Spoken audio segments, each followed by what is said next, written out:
السلام عليكم ورحمة الله وبركاته. يا هلا وسهلا بكم متابعي قناة رمضان أجمل في حلقة جديدة. حلقة النهاردة هعرفك فيها بإذن الله العد التنازلي لرمضان 2024. بس قبل ما نخش في تفاصيل الحلقة عايزك أهم حاجة إنك تنزل تشترك في القناة وتفعل زر الجرس علشان يوصلك كل جديد.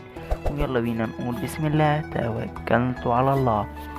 رمضان أهلا.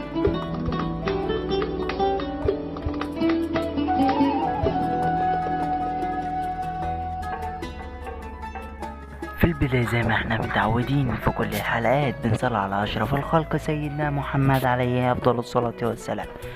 كام يوم متبقى على رمضان بإذن الله؟ هيكون باقي 165 يوم بالظبط، ويلي علينا الشهر الكريم. اللهم بلغنا رمضان وفاقدين ولا مفقودين يا رب العالمين. اكتب كومنتي تحت وصلي على رسول الله وشوف وشكم في الفيديو القادم. يلا سلام.